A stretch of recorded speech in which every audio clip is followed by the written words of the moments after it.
Manda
उसमें भी music इन्होंने लगाया अजमल जी गुजर साहब ने, जो पूरा भारत में विदेशों में पता नहीं कहाँ पर वो सॉन्ग चल रहा है, बहुत ही अच्छा चल रहा है, तगड़ी धूम मचा रहा है।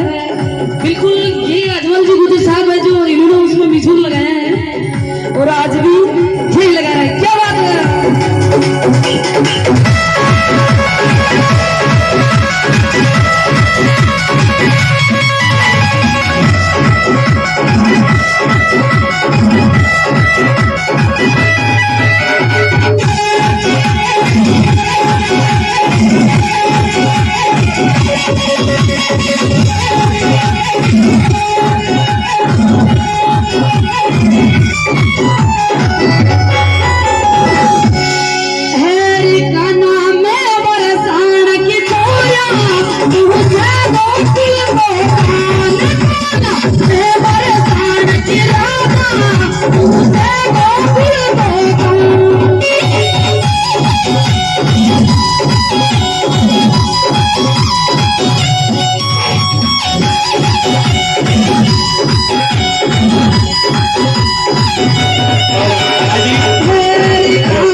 से कहूंगा कि हमारे बहुत अच्छे कार्यकर्ता है मोलू जी गुजर, एक बार इनको नचाएं और अपने माता बहनों को भी नचाएं।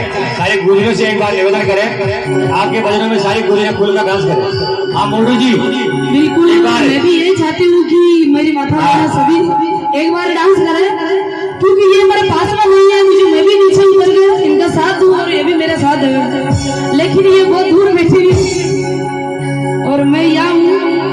बिल्कुल जहाँ बैठे हैं वहाँ पे ही खड़ा होकर बिल्कुल हाजिरी लगावे और मैं भी आपका साथ दूंगी यहाँ पे घड़ी घड़ी मंच में। क्या बात है। हाँ जी